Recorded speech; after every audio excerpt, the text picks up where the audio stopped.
Hello and welcome back to another amazing episode of Sports Talk with Dad. My name is Kyle, and as always, I cannot call this Sports Talk with Dad without the man sitting next to me, a man who was alive when they actually made mic stands that fit my dad, Tim. We've been doing this show now for 17, 18 months, something like that. Been through 4 or 5 different mic stands at this point. We can't find one to work. Now, this one's a wee bit tall. Just a bit, but we will get through it. I have my chair up today, but I do feel taller, but the table definitely looks shorter on the camera. If you guys have any ideas for mic stands, please let me know. Let us know so we can actually find, mic stands that we will keep and stick with and not have to sit in weird, uncomfortable positions going these forward. Will work, and we will move on because we have a lot of things to talk about today. We do. I know we don't get a lot of views when it comes to baseball, but I don't care. This is our show, and I want to talk baseball today. The trade deadline is coming up, and there's a big name that I never thought would be considered for the trade market, and that is the greatest baseball player of all time, Shohei Ohtani. Will it be the curse of the show? I don't think so, because they're not. I don't know. I mean, they're clearly not willing to pay him. But I don't even think it's that they're not willing to pay him. It's that the Angels, for whatever reason, even though they have Mike Trout, who was the greatest player of a generation until Ohtani came along, who is the greatest baseball player of all time, they cannot. 100. We're going to get into that. Don't start with me. He is by far. I don't even know. How can you not build a winning team around those two players? I don't know if they're unable. I don't know if they're unwilling.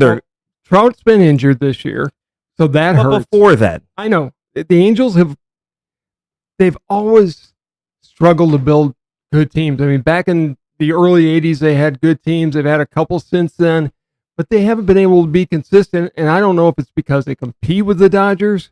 They don't get the views. They don't, though. At least not baseball-wise, they don't. No, the Dodgers, it's almost like Chicago or New York. Right. Chicago's a Cubs town. Then there's the White Sox. New York is a Yankees town. Oh, by the way, they've got the Mets. Right. But you still have the White Sox have won World Series. Sure. Most recently, they won in 2005. You have the Mets that have won a World Series. It's been a while. They went through some bad ownership, but they built a hell of a team this year that just fell apart for whatever reason. But they've won before. You have the Angels, who really have been the laughingstock of baseball. They're a huge market. I mean, Los Angeles is a huge market. You would think the money would be there for them to be able to put a team on the field, especially with what they have. Oakland's been able to build a team more than the Angels have. I mean, they've gone through how many different names now, too. Sure. They've been the California Angels, which, in my opinion, they should go back to. I think that was the greatest marketing for them. Besides the Angels in the outfield, which is by far the greatest. I mean, the Mighty Ducks have won now a Stanley Cup and went to a Stanley Cup final when they were the Mighty Ducks. And you had a Disney movie behind you too, and you still can't put a team together. But I will say this. The Angels have by far the best city uniforms I've seen. They're throwback uniforms. I love Come them. on. I still love them. I do too. I like them a lot. They're not City Connect. Side conversation here. I am getting real sick and tired of these throwback uniforms getting credit for being the best City Connect uniforms. We're not voting on the best uniforms in baseball. The Angels do. That should be their all-time uniforms. They are outstanding. The triangle's stupid. I get it. The little diamond number on the bottom. I didn't like that. That's dumb. But everything else is great. Wait a minute. You actually like the little triangle on the batting helmets they've got? Their batting helmets are the best batting helmets I've ever seen. Really? Yes. You have complained and bitched and moaned about that little triangle on teams' batting helmets or their regular field hats for years. What do you mean? You hated the Brewers. No. Okay, you're not talking about the triangle. You're talking about the multicolored baseball caps. No, I'm talking about the triangle the on little top. the softball uniform hats. See, listen, they still look like softball uniform hats, 100%. but you can't compare a red and white combo to a dark blue and maize yellow combo. That is hideous. Sure, I can, I because get you're a Brewers fan, but those hats are terrible. No, I actually call me. There's a throwback to '82. I actually like the look of the maize and the blue with the little ball and glove on their fielding helmets and their batting helmets. I'll never find maize and blue a good color. I understand that. Ever in my life. I don't think Milwaukee calls it maize and blue either, for obvious reasons.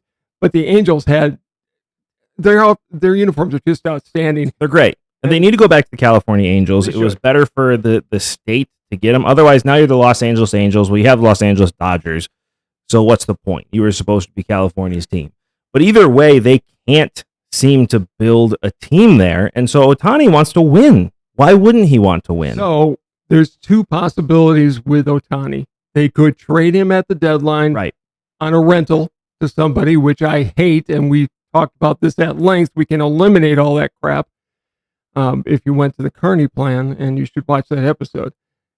But the other thing is, do they trade them right away to the Yankees and for a long-term deal? Well, the question comes into play is, what are you willing to give up? And the closer it comes to the trade deadline, it's been made clear he's not signing with the Angels, because if he was going to sign with the Angels, he would have done it already. He's going to get $600 to $700 million in the open market. Worth every penny, which he should. Yeah. 100%. It's two players in one. He is the greatest baseball player of all time. Arguably. Not arguably. Not yet. A baseball player. He is having 2 Hall of Fame careers right now. 2 Hall of Fame careers and 2 Hall of Fame seasons. No. Yes. Not like Babe Ruth. Babe Ruth has never hit with the power and pitched at the same time. That's a fact. He didn't pitch in 1920. No, he did not. 1920. In 1919, got traded to the Yankees. And trying to think, when did live ball era come in? 21 or 20? 1920. So no, that's not true. He did not pitch in 1919. He had 20 home runs, which is the all-time record at that time. He was still with Boston, and he pitched, and he still played the field. But Ohtani is doing something never seen in baseball. He is having a Pedro Martinez-like pitching year when he won the Cy Young and the MVP, and he is having one of the greatest hitting seasons of all time. Is he on target for like 58 home runs? He's on pace for 58 home runs. He will, with the continued pace, because I think he's going to ramp it up, especially if he goes to a winning team, especially if he goes to the Yankees. He is going to have a real shot at breaking the American League single-season home run record or the all-time home run record, depending where you stand on Barry Bonds and the rest of the 98 season, which we are going to get into later, so make sure you stay tuned to that, because I'm going to school him once again on baseball. But he is on pace to hit 58 home runs right now. He right now has a 303 average and is just seeing the ball in ways nobody's ever seen the ball. Look, conversation came up with somebody I met at a store. They were talking about baseball and whatever, and it was not an older guy. He was probably in his 40s, so in between you and I. What I was hearing was driving me nuts, and I had to jump in because, you know me, I can't keep my shut. Because he's going, well, yeah, Ohtani's great, but it'd be a lot better if he was American.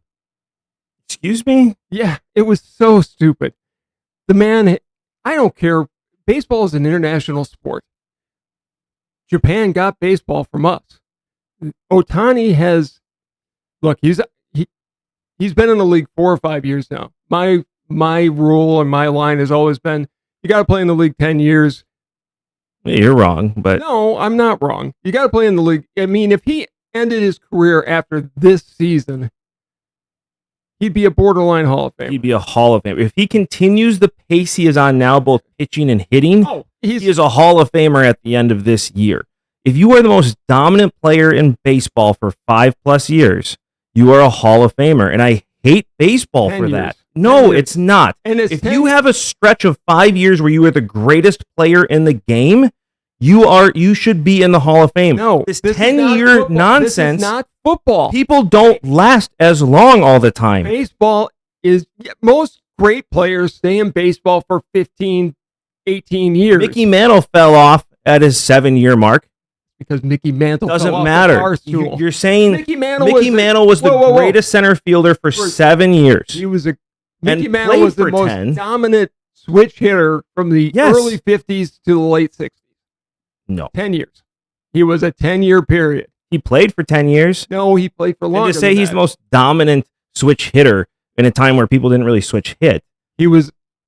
Look at his home run numbers. I agree. He's one of the greatest players of all time. But to say he was dominant for an entire 10 years, nobody's dominant for an entire 10 years. Yes. If you go judging by players who are dominant for 10 years, that Hall of Fame gets a lot smaller than it is right now. Which I wouldn't have a problem with, by the way. But you look if you want to do it that way. Wait a minute. Look at guys. Henry Aaron, Willie Mays. Sure. Dominant for 20 plus years. Ken Griffey Jr. Correct. Some of the greatest players of all time. Correct. Again, that room gets real small if that's what we're holding people to the standard for Hall of Fame. That's you saying Jim Thome shouldn't be in the Hall of Fame. Because he wasn't dominant for 10 years. He played that long. But he also hit how many home runs? 600 plus. Yes. Yeah, I agree. He should be in the Hall of Fame. He was there for a long time. But you are saying dominant players for 10 plus years. You have to play in the... Okay. You have to play in the league for 10 years. Look at Ron Santo. Look at Ron Santo, one of our favorite... underrated player of all time. Correct. Most dominant player... Cross sports, by the way. Most dominant player of the 1960s. Correct. And he played through 74. He did. So he's right in that window. One of the greatest players of all time. He is. He didn't get in the Hall of Fame until when? But that's because it's because of two things. He wasn't on national TV. The Black Cat incident, so he didn't get in the World Series. And Brooke Robinson had such a dominant World Series defensively that people mistook Robinson for being the better third baseman in that generation. By numbers, he wasn't. Not by any numbers, he wasn't. If the Cubs make the World Series that year and Santos in that World Series versus Brooke Robinson, he's a first ballot Hall of Famer. Could have happened if a what if would have went the right way. We're going to, but we're not getting into that yet. Again, hang on tight because we are going to go through a bunch of scenarios that could have changed sports forever. Ohtani is the greatest player of all time. If you are dominant for 5 years, if you are the best player in baseball for 5 years, such as Tim Lincecum, you belong in the Hall of Fame. No, not football. In baseball, you have to do it longer. Your body holds up longer. Not for pitchers. Hold on. If Ohtani finishes this year with 60 home runs and a 3.2 ERA. Right. And how many ever wins he gets to, because we don't know, he'll go to a better team. Right. And then he falls off and he has average for the next 5 years. He's still a Hall of Famer. But that goes against what you're saying. No, it doesn't, because he still has to play in the league for 10 years, in my mind, before he can be considered for the Hall of Fame. Got to play there. Got to do it for 10 years. Tim Lincecum played for 9. Why does that take him out of the conversation? Because he didn't do it for 10. He was only dominant for 5. Koufax throws off my argument, and I'm not arguing with you about that. You knew it was coming. I knew it was coming. You knew it was coming. I knew it was coming. All I can go by, because I never saw Koufax pitch. I was very young. Everybody, though, says he was the greatest stuff in the world, blah, blah, blah. He pitched for 14 years. He was dominant for 6 years, maybe. Right. So my argument. He did play for 14 years, which is, I think, what you need to be eligible. He was in the league for 14 years. Yes, he was. He played in the league for 14 years. Baseball is a longer, like their season, like everything else, you are measured over a longer period of time. Ohtani's got to be in the league for 10 years. He's doing things we've never seen. He is going to take over, if everything keeps going, he's going to take over for Babe Ruth as the greatest player of all time. Correct. And I never thought I'd see that. Nobody did. This guy was blessed by the baseball gods. I mean, he is. And he is a good guy from everything I can tell. He seems to be a good teammate. Great teammate. Generally good guy. Yeah. Humble. And the fact that he's from Japan makes no difference to me. No, that guy's a moron. He was a moron. And it doesn't matter where he comes from. I told him as much. We aren't living in the 1940s. And that was a travesty and a black mark on American history back then with what we did to Americans who just happen to be Japanese. But I'm glad Ohtani's here. He's proven himself against the very, very best. He's making the sport more international. And he will, if he keeps this up, he's going to be the greatest player of all time. The question he's comes doing into something play. right now that hasn't been seen ever. Ever. Babe Ruth never did this. No, he didn't. Not to this level. Absolutely not. It would have been interesting, speaking of what if the Yankees would have let him continue to pitch and hit. Problem is he put on all that weight. That was towards the end. I mean, he put on the weight 28, 29, 30 in the rest of his career. Yeah. He was he was an outstanding right fielder as well. He was. He's one of the greatest players of all time. He is no longer the greatest player of all time. And I would argue, again, we're going to get into it later in the segment, that if certain things happened, he wouldn't be remembered the way that he is today. But moving on to continuing with the Ohtani conversation here. I think he goes, there's a couple teams. Let me ask my question first. Okay, ask you're reading my mind and you're jumping me. And remember, we have an audience that needs to know what the heck we're talking about. The question comes into play, is he going to be traded, yes or no? Let's start with that. Yes. I think so as well. If you're not going to re-sign him, you have to get something. So the question comes into the assets. So the question comes into play then, do you only trade for Ohtani if you think you have a chance to sign him? Or if you're certain teams that you know you're going to get him for a rental only, but you're going to get a run at a World Series with him on your team, do you trade for him? Because that's going to be Ohtani on the back of your jersey that you get to sell forever. There's two teams that are in that category. The rental? The Reds and the Tampa Bay Rays.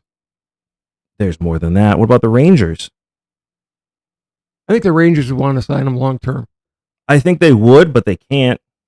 But the question is okay, what assets do you give up? The Rays have a deep farm system. The Reds have the deepest farm systems right now. It's the Dodgers. The Dodgers have more top 100 prospects than any other team in Major League Baseball right now. The Reds are number 2. I think the Rays are 4 or 5 right now. The Reds have a lot to give up too. I don't think he's traded to the Dodgers because I don't think the Angels will trade him to the Dodgers unless the Dodgers give them some ridiculous amount of prospects. They're not going to. Not when they know they can truly get him on the open market. Right. And that's going to be the big question. His management and the union want him on the open market. Correct. They'll set the tone. The problem is you have Ohtani on the open market. Like, nobody else is worth the contract that Ohtani's going to get. Nobody's ever been worth. That's what I'm saying. I don't know why Babe Ruth has never been. You could even argue Babe Ruth doesn't work that as a hitter. Well, Babe Ruth saved baseball, so yeah, he was worth every penny he got. But I think, my mind, it's a done deal already. He's going to be a New York Yankee. I don't think it's a done deal. The Dodgers are going to throw everything they have at him. And the Yankees are as well. And I think he ends up in... There's a couple of places, but you're jumping ahead of me on this. I want to know, because here's a big thing. I think the most underrated team to get Ohtani in this situation is the Cincinnati Reds. And I think they may have a chance to get him long term. If I'm the Reds, it's worth it to bankrupt my minor league system because they haven't had a chance at the World Series for so long. To your point, you got Ohtani on the back of your jersey forever. Right. Take the run when you can get it. I agree. I've always believed in that. If you truly can win a World Series, then it's worth it. Milwaukee could say that. Milwaukee doesn't have the assets. They don't have the assets, but they don't. There's really only a few teams that have the assets. The Reds are one of them, and I think the Reds could be a real threat in the market for this. He automatically updates your rotation. He automatically updates your lineup. He's your now everyday player. He updates every team in the league. He does. The Reds are a real conversation, and I could truly see him in a Cincinnati uniform. I could see him in Texas. He's not going to stay in Cincinnati because of the marketability. It's just not there. The Reds can't afford $700 million. And I think that's about where it's going to come in. I think so too. But I think the Reds are a real conversation. I don't think that the Tampa Bay Rays are anywhere near the conversation of getting him. I could see the Rays trying to get him and make that run. I could too. People still won't go to the games, by the way. No, they won't, and that's why he won't go there. The Marlins could be in that conversation as well. Same reason. Marlins, speaking of a baseball story, you have a guy in Miami who could hit 400 this year. Mm-hmm. He's hitting 383. The last time anybody got close was George Brett in 82, 83, when he hit 390. He was right there. I think he was at 384 at the All-Star break. Brett? Yeah. And he finished at 390. So I would love to see somebody make that run down to the last week of the season. It would be outstanding. It'll be interesting. So Luis Perez has a chance at getting that. The thing is, so he had 4 games where he went 5 for 5. Mm-hmm. If he has another month like that, he could really get into, I'm messing with the camera angles too much, I apologize. He really has a shot at going 400, but he's going to have to hit, I think, 420 the rest of the way? And I don't think that'll happen. He doesn't walk enough. He doesn't. He's a free swinger. So Tony Gwynn had the chance because he really had a good eye for the ball and really walked a lot. And Gwynn lost his opportunity in 94. Right, which we're going to get into. I don't want to get into it. We are, because I'm going to prove my point correct again. But also you have Ronald Acuna Jr. for the Braves having one of the best seasons we've ever seen. I mean, if you're looking at baseball history, you're looking at something that could really save baseball from the hitting perspective. We have the hitters there. Sure. But now the question comes in back to Ohtani is what teams legitimately have a chance signing him long term? The Dodgers and the Yankees. Cubs, if they wanted to open up the bank. I was going to say. Cubs, if they wanted to open up the bank. Cubs are there. They've got the money. They've got the money. They've got a young core again. Am I a homer for the Cubs? Yes, you are. 100%. But you also have one of his best friends playing for the Cubs right now. Sure. So you've got somebody recruiting him. And they have the bank. Could the Cubs spend $700 million? Are the Ricketts willing to do that? Because right now they blew up the team. And you know me, when they blew up the team with the World Series team, I was beside myself. One may say I was pissed off. I may have cried a little bit, especially when Rizzo was gone. That really hurt. Rizzo is one of my all-time favorite players. But now it looks like it wasn't a bad idea. Chris Bryant has completely disappeared. Javi Baez, I don't even think he's in the league anymore. I think he just got DFA'd. The players outside of the team really haven't done well. That core hasn't done well. Rizzo's doing just what he did in Chicago. Yes. But now you have Dansby Swanson, who's playing really, really well. Cody Bellinger's coming back into form, who they're talking about trading. You have a pitching staff that's actually coming to life again. Keep selling. And they have the money to pay him. Now you're under 500. You're not going to trade for him. No. Not going to happen. You're going to have to compete on the open market. And they have the money for it. If they want to spend it. Look, the reason I think it's going to be the Yankees can be summed up for the same reason he liked playing in Yankee Stadium. That shorter left field it's wall. Short. It's not that short. It's center field for a softball game. You still have to hit it. You do. And he's a lefty. And he's a lefty, yes. But there's a dark horse in this too, because there is another team that plays in New York that does have an owner that wants to win now. Be the biggest splash and the biggest upset in this whole conversation. If the Mets came in and swooped in, and the only other team that has the money, 2 other teams that have the money but haven't been mentioned yet, Boston and Philadelphia. Philadelphia would be an interesting move. But they're paying Harper. Yes, they are. They've got the money. It's a big market team. They do. And it goes back to what we talked about in our plan for saving baseball. We put those 3 teams, Boston, New York, and New York, in the same division. Let them go and spend their money. Right. Only one of them's getting in. True. They'll have to win to get in. If you had to put money on it right now, I'm going to make you choose. If you had to put money on it right now, it's easy. Where's Ohtani going to be after the trade deadline? After the trade deadline.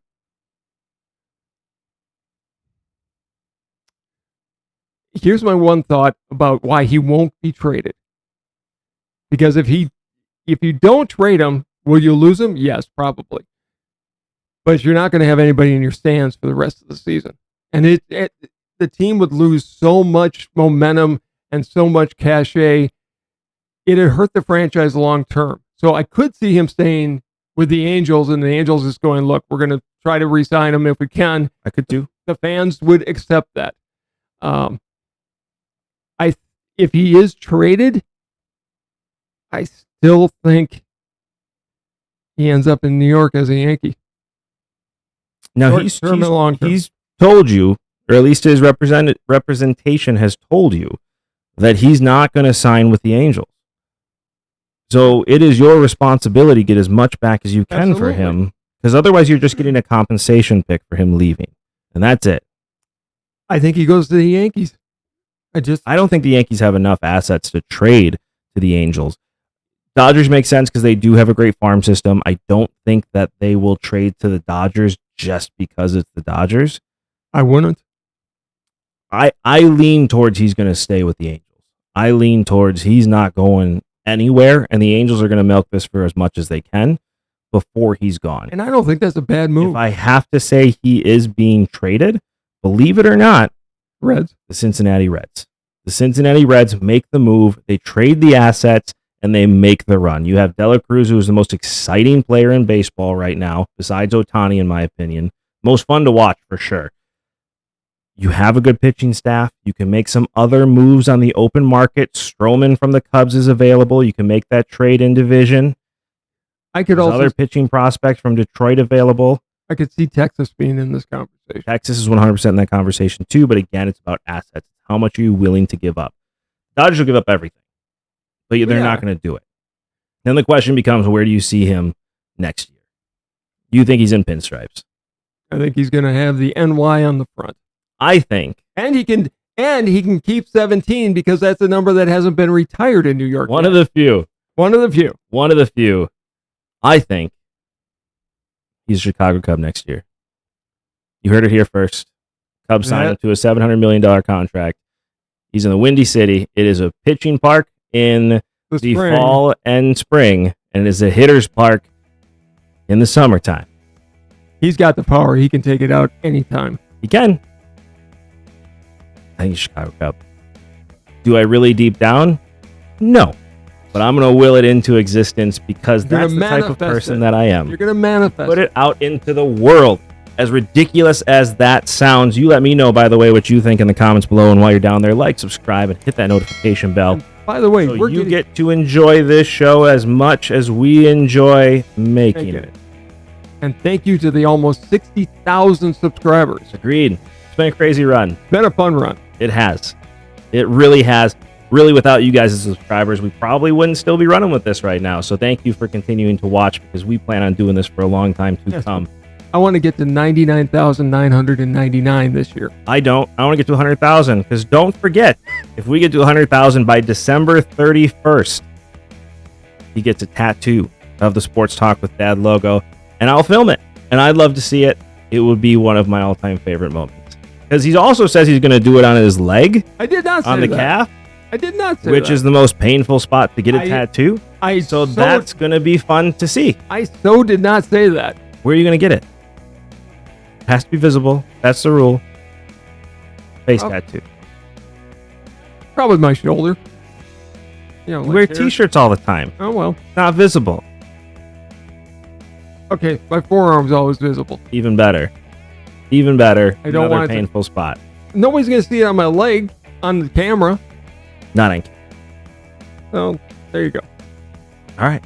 He's going to put it on his forearm. Even better. Keep subscribing so we can make that happen. Another crazy thing happening in sports. And I want your opinion because this is where I think a generational difference of opinions really comes into play. Because you are very much old school. Yes, I am. You believe in playing through concussions, rubbing some dirt on it, and going through. Yes. That's what I did. I understand that sometimes it's better to wait for people to get better before you put them into situations, especially from a mental situation. I'm, of course, talking about Victor Wembanyama playing for the Spurs. The Spurs have announced that they're not only going to do load management on him.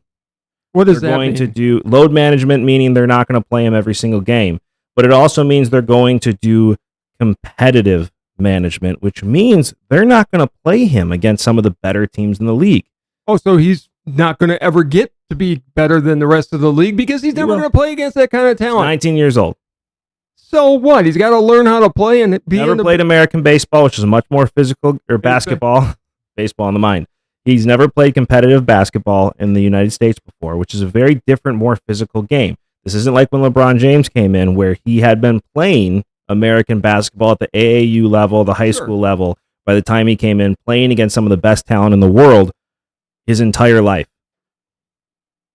Victor Wembanyama hasn't seen that. He's seen European, I can't speak today, European basketball, which is a very different game. Not as physical. Got to learn sometime. So what do you think about not only load management, but competitive management? He is the number 1 draft pick. The Spurs went out and got him because of his mad skills. Right. Work with him and train him and get his butt out there on the court because the fans want to see him play against LeBron, against Giannis. Giannis was that kid. He was 18, 19 years old when he came to the league. Yes. And he played every game, and he got better, and he got better. He got bigger, and he got stronger. Because he worked his behind off. He didn't. This kid's got to Giannis wasn't the number 1 overall pick. He's got to have more mental toughness than this. He's got to be able to go out and take the hits against some of the better players in the league. I know, but look at the hate he just got for the whole Britney Spears thing. Now, he didn't do anything. His bodyguard definitely reacted poorly in the situation from the sounds of it. I don't know. I only heard the surface of it. But he didn't do anything wrong, and look how much heat he got for that. He kept on walking, didn't know who it was, and he got hated for it. Until the real story came out. There's 3 sides to every story. I don't know what it is. You know, there's one side, there's the other side, and the truth is somewhere in between. Even Britney has admitted she just went up and she acted like a fan. She did. Doesn't give you the right to. You shouldn't. Well, blame the literally hit somebody in the face. Blame even the with their own hand. Guard. I agree. Like I said, there's 1, 2, and 3 sides of every single story. He needs to have his behind on the court. But he got a ton of hate for that. And he's got to be mentally strong enough. He's got the best coach in basketball in Popovich. He's been in the league forever. He's worked with David Robinson, Tim Duncan, on and on and on. He can get him through this unless this kid is so mentally unstable and weak that he can't be on the court all the time. And I don't mean that is the bad way it sounds, but toughen up. You've played basketball your whole life. Get on the court. Mix it up. Let me ask you this. And yes, then rub a little dirt on it if you get beat up. Let me ask you this. Quarterback is drafted first overall. Yeah. Do you believe he should start right away, or do you believe in sitting a quarterback for a couple of years? Different animal. It's not. It's a much different animal. There are 5 players on a basketball team. You can make an immediate impact. You can. Quarterback, well, and that's changed now. I mean, when I was growing up, a quarterback would sit for 3, 4, 5 years. Why? Because you've got to learn a whole lot more than you do on a basketball court. You've got to learn what every position on an 11-man team does. You got to learn the pace of the game. And we've seen it time and time again. Sam Darnold, really, his career was hurt because he was thrown into a bad situation right away. He literally started seeing ghosts from the looks of it. Basketball is different. Look at who was drafted first overall instead of Rodgers. Alex Smith. Turns out he was a really good quarterback. But he went through 5 offensive coordinators in his first 5 years in the league, starting right away. Yeah, but he's not going to have that in San Antonio. He's got Greg freaking Popovich. I understand. Most stable organization in even the most stable organization. Rodgers wasn't ready when he came into the league. If he had started right away, he wouldn't have become the quarterback that he is now. But the fact that he got to sit for 3 years and then come in and get some lumps after he learned the speed of the game and got some really good coaching in the background, now he's a Hall of Fame player. Different animal. You got 5 players on a If you're talking about a kid, though, I mean, this kid's 7'4". He's going to be playing center. So immediately, he is going up against the likes of Giannis Antetokounmpo. LeBron's going to be pushing him around when he comes in there. So well. Thank you. Well, we live in Wisconsin. I mean, you have to know that name. I can say Giannis. That works. But he's going to go face-to-face with him. He's going to go LeBron's going to be coming to the hoop, and he's going to have to stop him. And he is very small-framed. I mean, make no mistake, Giannis. You mean like Kareem? Giannis got destroyed. Like Kareem. Who played and won a championship in his second year. He did. But again, used to American-style basketball. Had to play against But Wilt don't Chamberlain. forget what happened to Kareem as well. Kareem had to learn how to replay the game in college, which allowed him to become the player he was. Because of Kareem, they got rid of dunking in college basketball. You couldn't dunk, which forced him to learn a different way to play the game, which helped him immensely. Because it was the if that didn't happen in basketball. Right. If that didn't happen in college, you could argue Kareem would have never been the player he was in NBA. So he got a hard lesson in college where he had to learn how to replay before playing the NBA. And what did he have? He had a great coach in college. He did. John Wooden. One of the greatest coaches of all time. He is the greatest college coach of all time. One of them. Okay. Arguably. But in basketball, he's got one of the greatest coaches of all time in Greg Popovich. This is Greg Popovich saying that they're going to ease him into the game. I think look, if you want to do that for the tournament early in the year, fine. But by mid-season, and I'm talking the real mid-season, like February, right? He needs to be on the court. I mean, there is a mental aspect to this, and I think easing him in. Look what they did in Summer League. His first game, he got destroyed. Yeah. And then came back against a weaker team and put up 27 and you know what points. He learned. He did. He rubbed some dirt on it, and he played much better the next game. I think there's 2 ways to look at it. But at the same time, I don't agree with pitchers being. But then you look at that, though. They've been in the minors playing professional baseball against professional baseball players for a long time. Don't get me started about pitchers need to pitch 9, and their expectation is they should go 9. Because if you call them up to the majors after they've played professional baseball for a long time, they should be ready to go. Especially with a DH. I agree. When they're playing softball in the major leagues now. But again, they've had ramp up. My thought is, and I'm being completely honest with this, my thought is, and you can't do this because of the number 1 overall pick, but if you really think he's not ready for that type of competition, you should have him in the G League. That's what it's there for. If he's really that unready where he has to play in the G League, he shouldn't have been the number 1 draft pick. He shouldn't have. I think it's an interesting decision. We'll see how it turns out. I lean more towards your side, which, hey, get your bumps and bruises and play. Mm-hmm.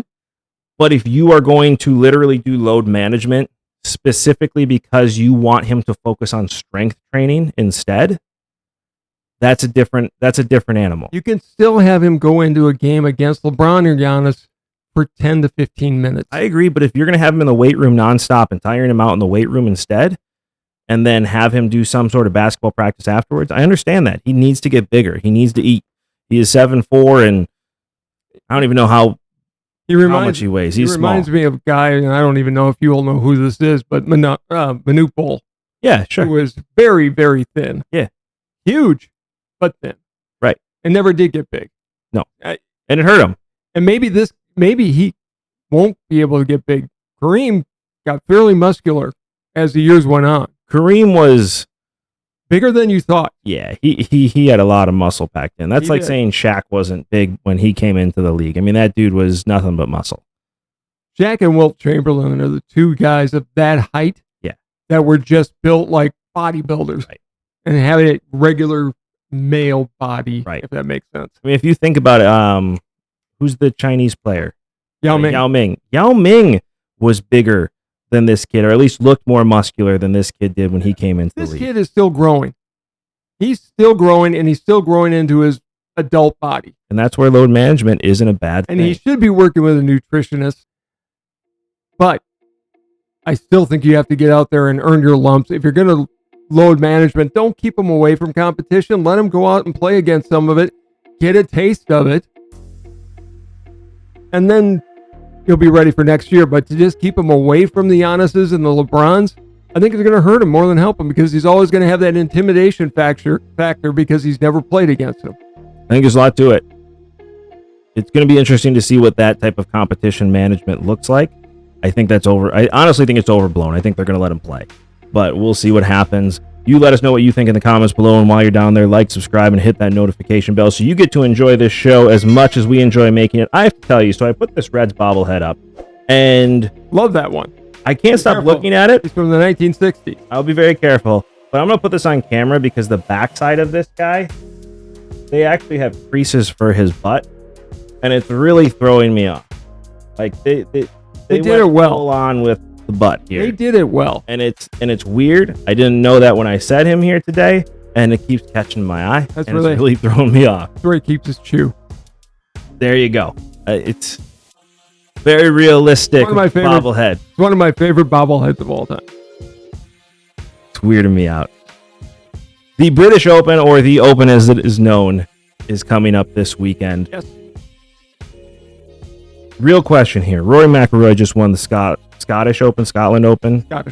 Scottish Open. Finished second in the Canadian Open and has really been coming into form. He's finished second in how many majors in the past 2 years? My question is to you.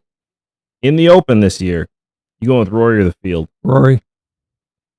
I think he wants it. I think he's on a mission, and he knows how to win. It's been like 9 years since he's won a major. 9 years. He's due. I think he wins. It's his kind of golf. You have Brooks Koepka coming in. Yeah.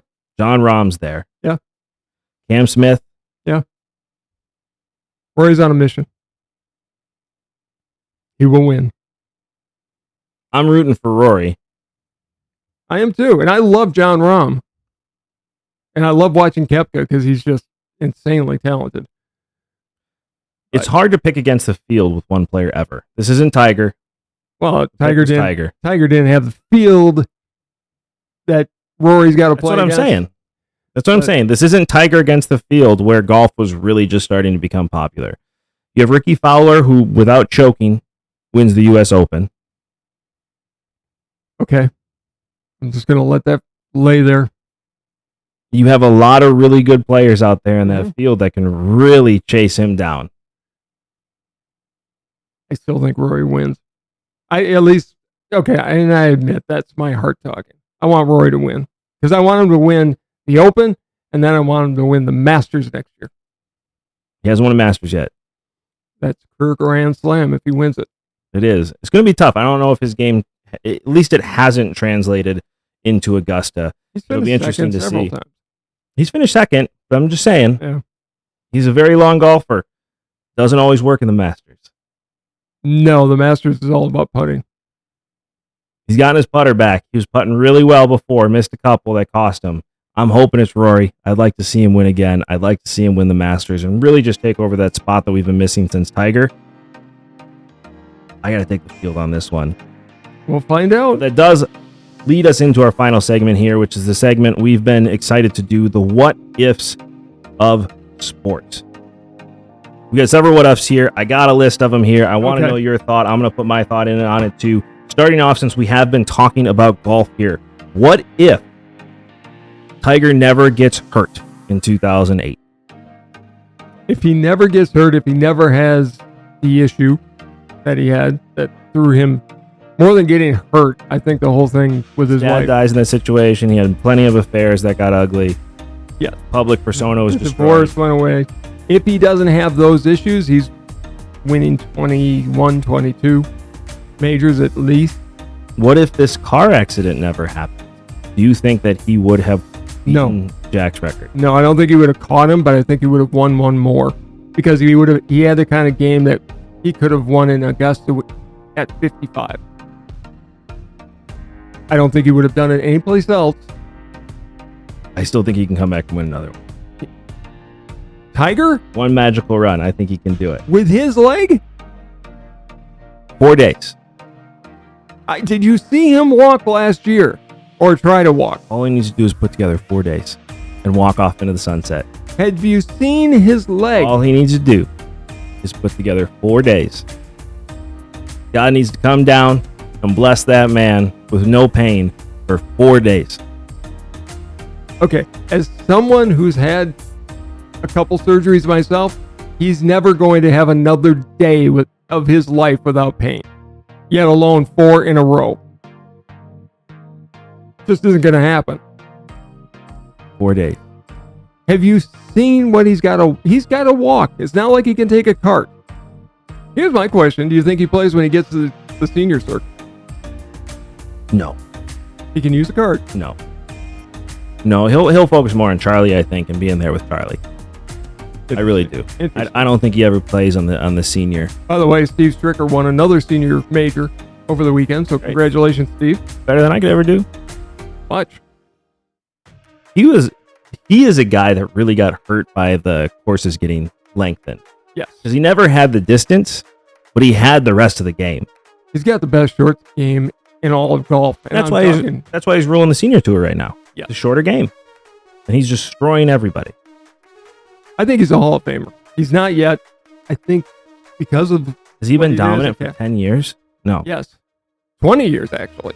Dominant? Yes. He finished second in the PGA. Stop it. It's golf. Back to baseball. I got another one for you. What if Bud Selig decides not to ruin baseball and the strike never happens in 1994? If the strike never happens, I don't think you see 1998. Why do you say that? Because baseball was right in big attendance in 94, and it lost everything with that cancellation. I mean, it lost its soul. And 1998 brought it back. So I think if it doesn't happen, we're still going to have a steroid era, and we're still going to have the cheaters, but I don't think it'd be to the same extent. I think two things happen. Tony Gwynn is remembered. Tony Gwynn gets to 400. He gets to 400 and is remembered as one of the greatest baseball players of all time, which he should be. He still is. He still is, but he gets forgotten, though. He really does. Because he gets to 400, he gets immortality. He's up there with Ted Williams. He is. He is. He's remembered as one of the greatest hitters of all time, and I think that 94 strike really took away his immortality in a way that it shouldn't have. I agree with that, actually. I also think Montreal still has a team, or at least they had a team longer than they did. They were the best team in baseball at that time.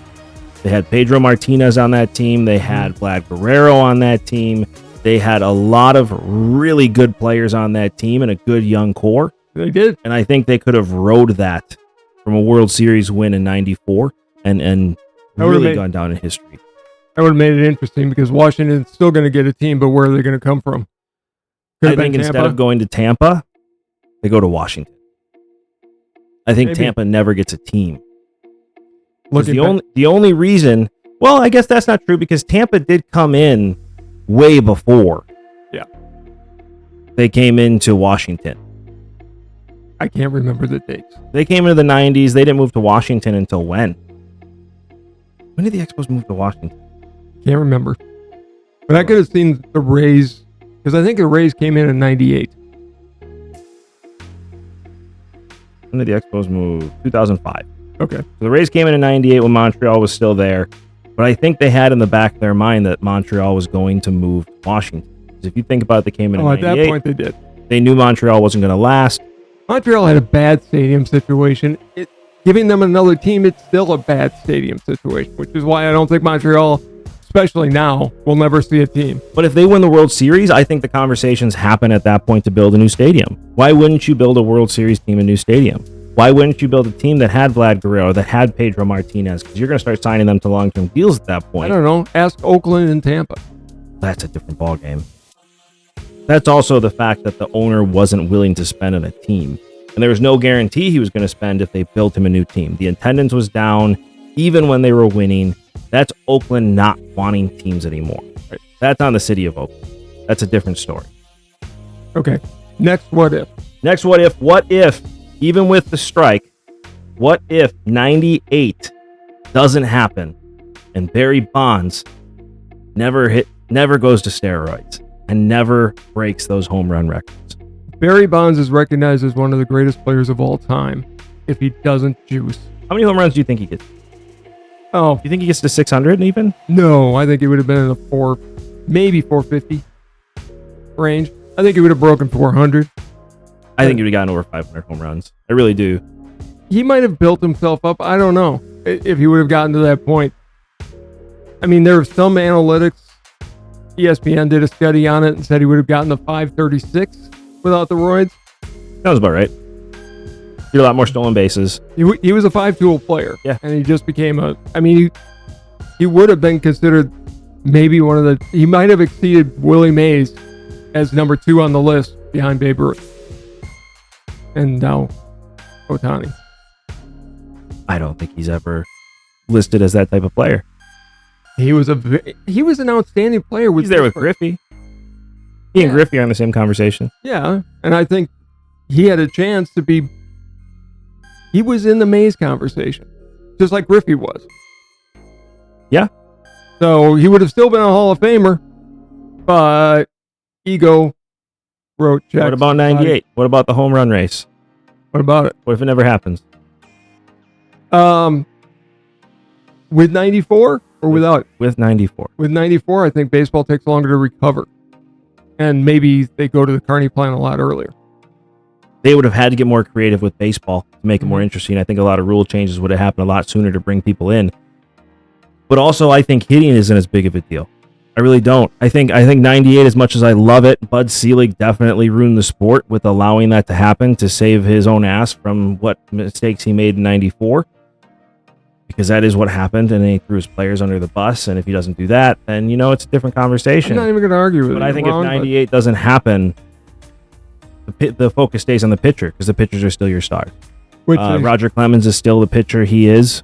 Greg Maddux, Glavine, Smoltz are still there. Without Royce, I think Clemens drops off at the 37, 38 age. Probably.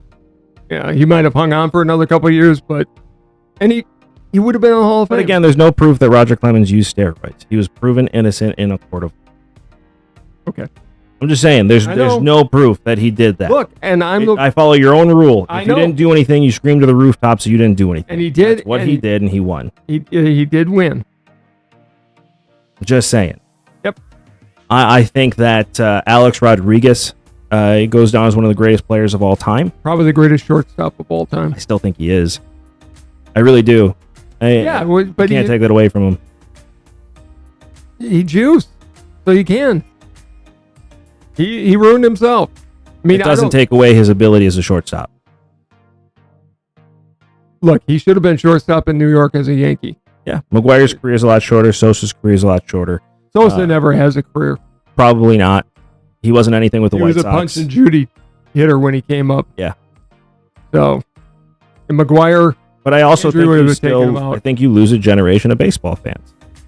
I don't think I'd be as much of a baseball fan without 98. You lost a generation of fans by putting the big games on at 9:00 at night. I agree. And that was mistakes afterwards. Again, done by the people that came after Bud Selig. No, by Bud Selig himself. By the union. Nice try. Thanks with the union. Go on. Next. What happens if Griffey never gets hurt? Griffey never gets hurt. He probably would have gotten to 700 home runs. Would he have gotten to the all-time record of 755? 100%. He probably does. I think he gets to hit 100 home runs. He may have. He had that kind of talent. I mean, talk about it. Talk about a swing for the ages. He may have the prettiest swing of all time. Oh, by far. Griffey was just played the game with such joy. He was the greatest player of his generation. Hands down. Not even close. Not even close. Bonds is not as good as Griffey. No, and I think that was part of Bonds going to the steroids. He's like, okay, I'm not going to be remembered as this, so I have to be remembered for my that and the home run race. Yeah, he wasn't getting the attention he wanted, and so he turned to steroids. Griffey goes down as one of the, if not the greatest player of all time. He goes down as the greatest center fielder of all time, and I still think he's in that conversation. I do too. I mean, look, Ken Griffey, I've always said there's a small room of the extra Hall of Famers. Right. The outstanding Hall of Famers. Ken Griffey's in that room. He is. It's not even close. Yeah. It's not even close. And I think if he doesn't get hurt, especially going to Cincinnati, he pumps out home run after home run and breaks Babe Ruth's record.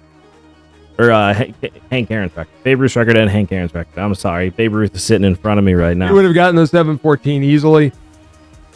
I think he probably would have beaten Henry Aaron's record, and Henry Aaron would have been the one cheering the loudest for him to do it.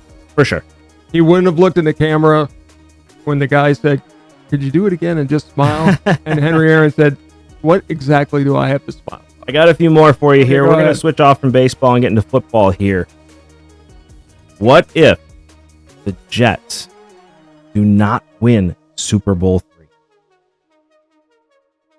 I don't think the merger happens as quickly. I think the NFL tries to exaggerate the power for another year or two. It still happens. But that was such a seminal moment in sports. I mean, that was the upset of all upsets. Guarantee. Baltimore should have won that game going away, and they didn't. So if that doesn't happen, I think... Earl Morrall has a bad game. That's really what it comes down to. Earl Morrall had a bad game. Yeah, and Johnny Unitas, when he came in, wasn't Johnny Unitas anymore. He had him coming back. He had him come back, but he didn't get him over the top. So the merger would have happened, but it would have been more on the NFL terms. By the Jets winning, now we have partners. Yep. My thought. Where's Broadway Joe? Is he a Hall of Famer? Got to use your line. Kurt Warner is. Yes, I think he's still a Hall of Famer. I mean, Johnny Namath did go into Johnny it. Namath? Joe Namath. Johnny Unitas, Joe Namath. I am failing No, you're doing miserably fine. You're today. doing fine. This is actually almost every episode. So It's go ahead. getting there. It's getting crazy. We still love you. Joe Namath, if you look at it at that time, did go into the Hall of Fame with the worst stats of any quarterback in the Hall of Fame. It's not his fault he got hurt. Well, and that's speaking of what ifs. What if Joe Namath doesn't get butchered in his knees?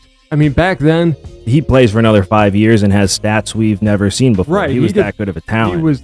he could throw the ball like no one else. But without that Super Bowl victory, I don't think he's in the Hall of Fame. No, I don't think he is either.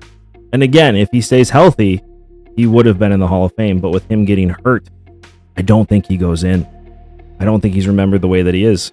No, because that guarantee would have been hung over his head forever. And the Jets may not have stayed in New York. You never know. Again, it would have been the NFL dictating how that merger happened. 100%. Back to baseball for 1 second, because I really want to know your opinion on this. What if segregation in baseball never happened? And the reason I'm asking this is because baseball wasn't segregated when it first started. From 1876 to 1900, everybody was playing in the game. Correct. And then all of a sudden, segregation happened in baseball, and black players weren't allowed to play. Which was a travesty. It is, and if Ty Cobb had his way, They would have been in baseball. they would have been in baseball a lot sooner. He wanted them in baseball in the 20s when the live ball era happened. Yep. I am going to do my best to change the views of Ty Cobb because he was not the player he was made out to be. There was a book written by a writer that hated Ty Cobb And he destroyed him, and absolutely destroyed him. And Ty Cobb wasn't around to defend himself. which makes that writer even more of a He lowlife. does, and he didn't have any kids or anything to defend him at that time Right. either. So if segregation never happens, what does that do for baseball, and what does that do really for the United States of America? Well, it does a lot of good things for the United States of America because I think integration would have happened sooner because the owners wouldn't have allowed separate hotels for the long term. Right. So things like that would have changed. Babe Ruth, while he saved baseball after the Black Sox scandal, he would have had a lot more competition. I think Josh Gibson is the all-time home run holder and not Babe Ruth. I don't think Babe Ruth is remembered the way he is today. That's for sure. Because it would have been him and Josh Gibson going head to head, especially if they end up on different teams, which they would have. Josh Gibson came along in the 30s, so it would have been towards the end of Ruth's career, but they would have competed against each other. They would have. And Gibson was just still the only man to hit one out of old Yankee Stadium over left field. Right. The man was just insane. And if it was integrated, I don't think Josh Gibson becomes the alcoholic he was. Probably not. I think it destroyed him thinking that he couldn't play in the major league. A guy like Satchel Paige probably would have, well, not probably, he would have went down as one of the greatest pitchers of all time. As he should have. Cool Papa Bell, another one that goes on and on and on. Those players would have changed baseball for the better. Now, do I think that, people make the argument, well, if you would have had those pitchers in the league, Babe Ruth wouldn't have hit that many home runs? I don't think that's necessarily true. He may have missed a couple, but really, what are you talking? The guys that were the fourth and fifth pitchers in Major League Baseball wouldn't have been there anymore. Right. The stars of baseball still would have been the stars of baseball, and you would have had a lot more stars in baseball. That's the reality of the situation. Absolutely. It would have, sadly, at the time, we can't change, and we can look back on it and bemoan it. It was just a different time. There's a lot more different names that people remember forever. And America-wise, look what happened as soon as Jackie Robinson came into baseball. Mm-hmm. Less than, 5 years later, the civil rights movement started, and America changed forever. And it totally had to do with baseball. So for those people that don't think sports has a lot to do in cultures, look what baseball did for the United States of America. But again, I don't think you have somebody like Babe Ruth remembered the way that he is. He was still one of the greatest ever. He would have been remembered. He would have been remembered, but as I said, I think Josh Gibson is the all-time home run record holder. Or, well, it may be another what-if question, but my what-if is, what if Ted Williams doesn't lose 5 years to serving our country in the military? I don't think he breaks the home run record, but I think he hit 700. Oh, I think he breaks the record. Do you? 5 years. In Fenway? 5 years, and if it's peak time, yeah. Fenway's not that big a park, left or right field. And right field's not. And Williams was a dead pull ball hitter. He would have, I think he gets over 714 and would have went down as one of the top two greatest players of all time. I agree. But at the same time, the man is an American hero because he willingly gave up his career to serve his country, and he was a fighter pilot, so he was in the action. They all did. Joe DiMaggio did the same thing. Bob Feller just sat around playing Navy baseball. Low life. Tell us how you really feel. Back to football, because I'm a jerk and I'm going to make a point. 2 questions. One, what if the Colts... I'm going to go back to the Jets, because we just talked about the Jets in Super Bowl 3, right? But what if, again, the Colts win in Super Bowl 3? Does Earl Morrall get remembered as the quarterback he really was, as one of the best of all time? Well, and to go with that, what if Earl Morrall started the Super Bowl? Because Earl Morrall was a quarterback for the undefeated Dolphins. What was that, 72? Yes. For the 72 Dolphins, Earl Morrall started, I think, all those games, if not a majority. Not all, a majority, because Greasy got hurt early in the Greasy season. was only back for the Super Bowl. It was essentially if Tom Brady was benched and Bledsoe came back and was the quarterback and won the Super Bowl. Correct. It's the same situation, except in this situation, they didn't stick with their quarterback like the Patriots did with Brady. They went back to Bledsoe or Greasy in this case. Earl Morrall is a Hall of Famer. I think he's a Hall of Famer now. He should be anyways. He should be. Because Kurt Warner's a Hall of Famer. We can't use that all the time. Sure I can. Earl Morrall, I think, what he did he took over for Johnny Unitas. He did. Took the Colts to the Super Bowl. If they win that game, Don Shula may never have ended up in Miami. Probably not. Yeah, because he was Colts coach at that time. He was a Colts. So the 72 Dolphins may not have ever happened. The no-name defense, which had a lot of names on it. Had a lot of names. Nick Bonacani, on and on and on. It was a great team.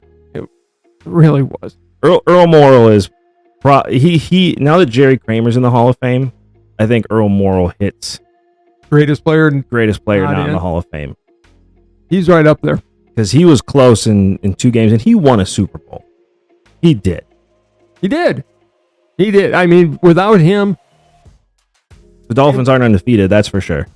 Look, I can say that about the Packers for the second Super Bowl run, because Bart Starr was hurt for part of that season. Zeke Frykowski won a bunch of games for him. Yeah. So different story, but very different story. Steve Bratkowski was an outstanding quarterback. People forget. Well, I mean, he was actually drafted ahead of Starr. Put him in the Hall of Fame. Nope. We just put quarterbacks in the Hall of Fame now. So that's what Earl Morrall should be in the Hall of Fame. Earl Morrall should 100% be in the Hall of Fame. What if Bo Jackson doesn't get hurt?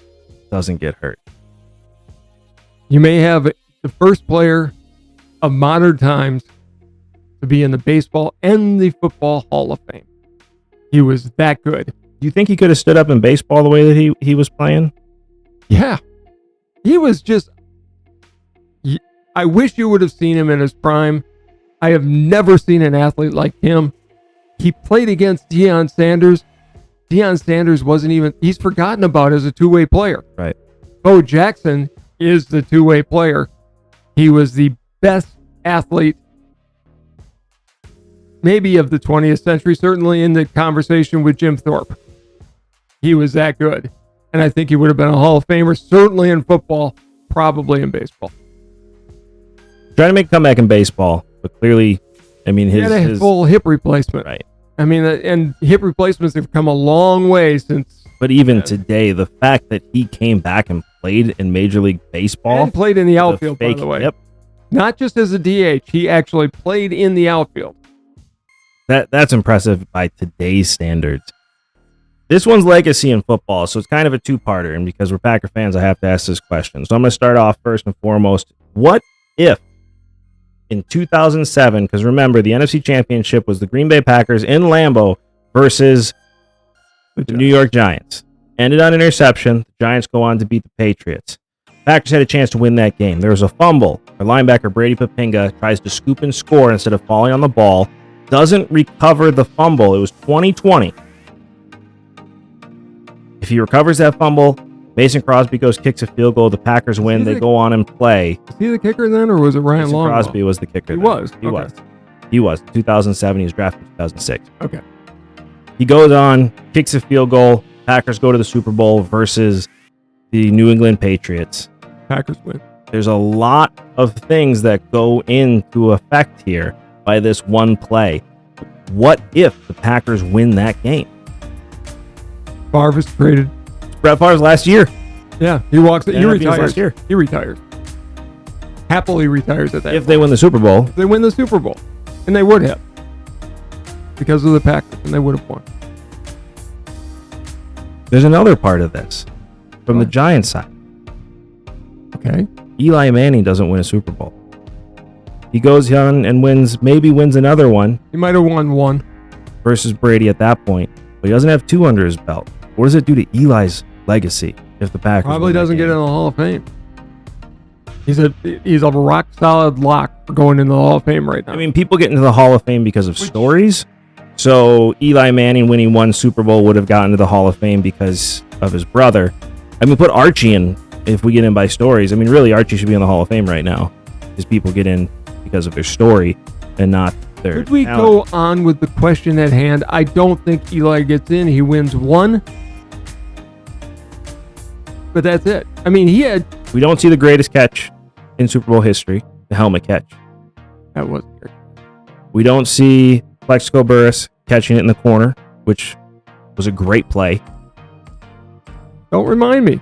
But the Packers would have been there, so it would have been good. Packers would have been there, and they had a team. They had a great team that year. That could have went on to win. Yes, Brett Favre is still in there. Again, I screw up a name. Actually, I think people were expecting it to be the Packers and Patriots. Yeah, there's no reason for the Giants to win that game. No. Zero reason for the Giants to win that game. All right, let's go on to the most painful game of my life. The Seattle game. What if dumb tight end didn't jump up because Jordy Nelson was right there like this, center fielder ready to catch the ball. He who must not be named. And they win because Seattle won because they were stupid, or Seattle lost because they were stupid in the end and didn't give it to Marshawn Lynch. What if the Packers win in 2014? They have another Super Bowl.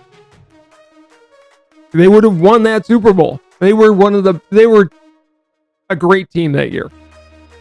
It was the longest. I will never forget. I was living in Tampa at the time. I was watching it with a Bears fan. She actually felt sorry for me. watching that debacle in the last few minutes. It just never should have happened. And one other thing would have happened if the Packers win that game. Russell Wilson isn't the Russell Wilson we know. Well, don't forget, he had won the Super Bowl the year before. I know. I don't think his legacy changes as much. I think it does. It might. I also think that the Packers go on and are more prepared because they went 15-1 the next year. And I think they're more prepared for adversity at that point. They're in a better spot going forward if they win that game. McCarthy's a different coach. That changed McCarthy forever. It did. Because he was getting now yelled at because he didn't know that what's-his-face wasn't on the field. Clay Matthews wasn't on the field for that. And all of a sudden, he's changing the play calling, and it changed the perspective on Mike McCarthy forever. McCarthy could have won in 14 and 15. Should have won in 15, but you could see that team starting to slide. They were hot in the beginning. It's like the Bills last year. Yeah. They won a lot of games up front. We're starting to fall apart. You could see it in the Kansas City game. They never should have lost to a bad Kansas City team. You felt it coming. It was coming. I was not surprised when the Packers. No, but I think winning that second Super Bowl probably changes the trajectory of Rodgers' career as well. Because then he's got the two, one more than Favre. Well, I mean, but if both happen, they both have two. That's true. And that would have been nice. It would have been really nice. But it didn't. It didn't. If a dog eats a tree. Never mind, I won't do that one.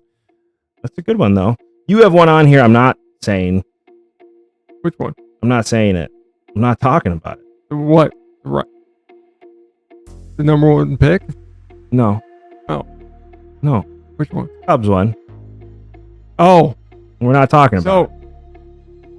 I'm going to ask you it. What if Pete Rose didn't gamble on baseball? Because we're not talking about the We're going to talk to that one. But we're talking about that one. There's two more. We got to wrap up the show. It's our last two. It's our last one. We got last three. Because we're going to go through them quickly. This one and two other ones. Pete Rose never bets on baseball. He wouldn't have been a unanimous selection. He's thought of as one of the greatest players of all time. He's in that small little room with the greatest of the greats. I mean, he still should. And no, he should. Well, he shouldn't be because yes, I agree. Gambling on sports is bad and he shouldn't be in there. I'm just saying if you take that out, he's still a part of that small room. He was one of the greatest baseball players of all time. Yes. But he had a lot of demons. He was also one of the greatest announcers baseball's ever seen. That's another thing, because that's a different what if. Yeah. What if the story never comes out about his relationship with a 16-year-old? Because that World Series commentary with Alex Rodriguez and Pete Rose was the greatest commentary I have ever seen in baseball in my entire life. It was must watch. It was much see TV. 100%.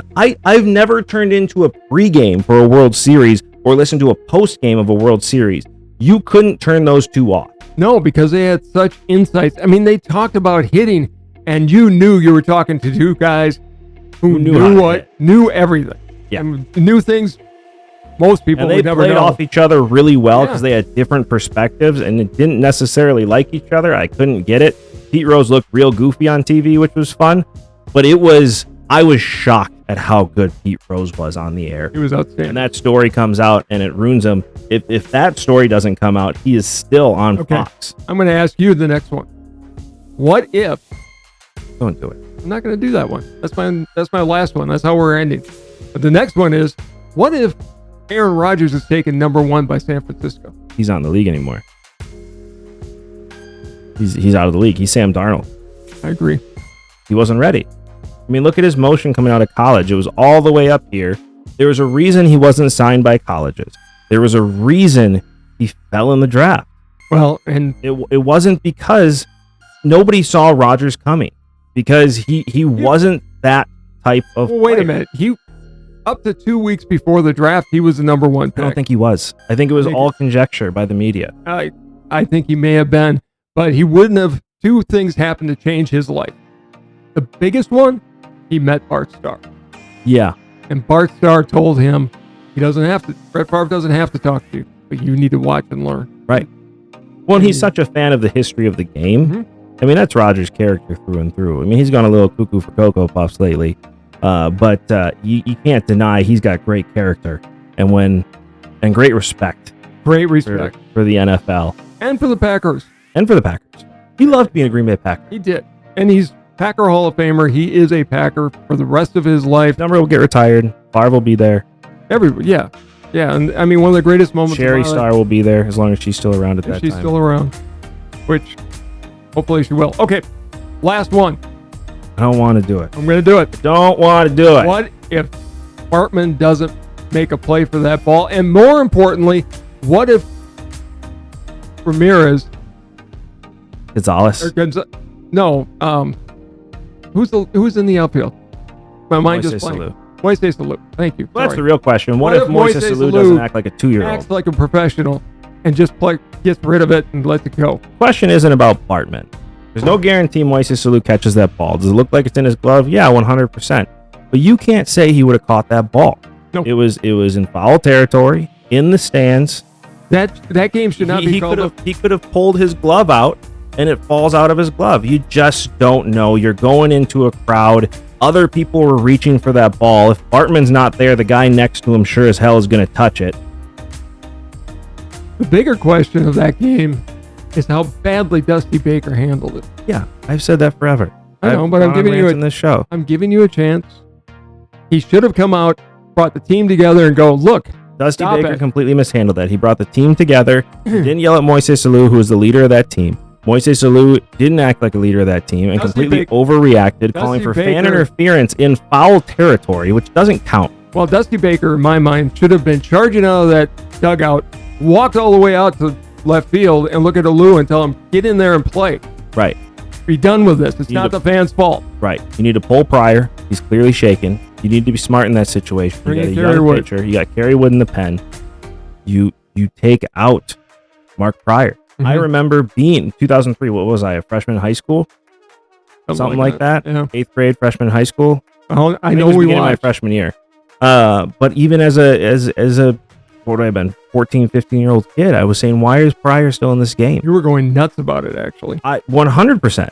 I was screaming at the TV. Why is Pryor still in this game? Actually, I knew that was one of my proudest moments because I knew you knew baseball at that point. I was freaking out, and especially after Alex Gonzalez, the one-man non-error makes the first error of his entire season, and that's because he tries and turn it. It's all a result of Alou overreacting. Correct. You get that one out, even if you continue down the path that we were going. We get out of that inning. It's 3-2. Yeah. You're going into the ninth. You bring in Kerry Wood to close out the game, but instead, Baker leaves Pryor in there just to rot. Why are you not going to Kerry Wood in that situation? And why are the question isn't about Bartman, and I hate the fact that Cubs fans attacked Bartman. I hated it back in the day. I hated the fact that they put him on TV for the next and then some asshole put his address. A Chicago radio announcer. Which is an absolute joke. Steve Bartman still lives in Chicago, by the way. He does. He's never had a checking account. He's never had a credit card. No. He disappeared off the face of the earth. No, he still lives there, works there. He's still a Cubs fan. Yeah. But he has a World Series ring now. He's refused to come out and throw the first pitch. I don't blame him. No, I don't. Although it would have been, I think everybody forgives him at this point. Nobody should have been mad at him to begin with. Bartman acted like a fan. Now, you and I have talked about this. If it would have been you and I sitting there, I would have broke your arm if you would have reached for the ball. Right. Because you just don't do it at your home field. You don't. Matter of fact, we've been at a game where you did start to do that, and I pulled you back. Right. However, like you said, if it wasn't Bartman, there was 4 other people that were going to be there grabbing. Correct. Alou doesn't have a guarantee he's going to correct that, and he didn't. The time he needed to be the professional the most, he turned into a 2-year-old. Why was Bartman wearing headphones? Because he liked listening to the Cubs announcers. He thought they were good, and so he liked listening to them. There's nothing wrong with that. His epitaph and what should be on his gravestone is Steve Bartman, greatest Cub fan ever. Correct. No doubt about it. No doubt about it. Because anybody else is out of Chicago for life. Yeah, I would be. I would have been too. There's no reason to still be there. I would have started cheering for the Cardinals. No, I wouldn't have. Not carried away. Saying you would. But again, the question isn't the Bartman situation. I hate that it's still called that. The question is what if Moises Alou doesn't react like a 2-year-old? for a ball that's in foul territory? Mm-hmm. What if Dusty Baker's an actual leader and puts a stop to it? And where was the rest of the Cubs staff saying we need to take out Mark Prior? Everybody panicked in that situation. It was a domino effect. Everybody. It was a domino effect, and nobody was there to step up and cool things down. If Baker goes out and yells at Alou and then calls in the team and goes, just relax, we still have this. The sad Mark, part is... I'm taking you out. I'm going to let Kerry finish this. Right. The sad part is the Cubs have won a World Series now. Sure. 2003 still stings because the Cubs go in against the Yankees and they win that World Series. I think they do. And I don't even think it's close. They had a team of teams. My number one what if. I don't like you right now. Now I'm all worked up. I'm all worked up to end this show. I didn't want to be worked up to end this show. I didn't want to do it. Had to do it. We didn't have to do it. As a Cub fan, is the number one what if of all time. I hate you right now. Sorry. I really do. Well, here, I'll give you one. Okay. What if the Cubs didn't trade Lou Brock to the St. Louis Cardinals before we end this show? If they don't trade Lou Brock, they win in 69. Ron Santo gets into the postseason. That hurt me more than it hurt you. I don't know why I even brought that up because it hurts Ron Santo, who is my favorite player of all time. And I don't even get to watch him play. I'm just a huge Ron Santo fan from listening to him on the radio and going back and looking at his stats. I love Ron Santo. Everything he overcame. And for playing Major League Baseball as a diabetic. Type 1 diabetic. That's what I'm saying. He overcame a lot. He lost both of his legs due to the disease. And he never got to see the Cubs win a World Series, which is why I also hate Dusty Baker. And he was the greatest third baseman, even better, way better than Brooks Robinson. Well, he was named the number one third baseman of the 1960s. Yes. Ahead of Brooks Robinson, and not in the Hall of Fame. And he never got to write HOF. Also Bud Selig's fault, by the way. Also Bud Selig's fault. No, he changed it the next year. Yeah, when he could have changed it a long time before. Also Bud Selig's fault. Worst commissioner in baseball history. Anyway, no, you cannot have a conversation with your father without your dad getting the last word, so it is all you. So, it is the summertime. Gas prices are insanely, stupidly high when they don't have to be. However, there are a lot of motorcycles on the road right now. We just had Harley Fest in Milwaukee last weekend. I passed, at one point, there were 3 blocks 2x2 of motorcycles. It was great to see them for Harley Fest. You're going out west, and you're going to be by Sturgis. There's going to be the annual Sturgis. I will not be by Sturgis, by the way. You're going to be in the neighborhood. You're going to see a lot of motorcycles. Remember, they have a right to be on the road. However, I'm going to tell all motorcycle riders, if you're cutting in and out of traffic, you deserve what you get, whether it's a ticket or whatever. Both parties have to respect each other on the road. And if you are on a motorcycle, watch out for the bigger guys because a lot of times they can't see you, even though they should. So be safe on the roads. And hopefully someday soon we'll see gas at a price that's not as nasty as it is right now. I will say there are a lot of my motorcycles on the road right now. Again, screwing up my speech today, just to end it on a right note. We did see some motorcycles when we were on the way to church on Sunday that were cutting in and out of traffic and almost caused several accidents. That's a problem. Just because they can doesn't mean they should. They have to follow the same rules. Remember, only in California is splitting lanes legal. And if it's a double yellow, it's a double yellow for a reason. Do not pass if you're a motorcycle. 95% of motorcycle riders are great people in traffic. 98%. 99% of motorcycle riders, they follow the rules better than most people in cars do. And cars, you need to watch out and be more alert in general. But for that percentage that I saw on Sunday, stay off the road. Yeah, There's no reason for you to be there. But I think we have had a great show today. Thank you so much, as always, for watching. Again, remember, we need 100,000 subscribers before December 31st of this year so he can get a tattoo of the Sports Talk with Dad logo. So you're getting one too, right? Maybe. I got some other tattoos I need to get fixed up before I get a second tattoo. So don't forget. Actually, be a third tattoo, right? Get two. Third tattoo. Doesn't matter. Thank you so much for always watching the Spin Sports Talk with Dad. Goodbye, everybody.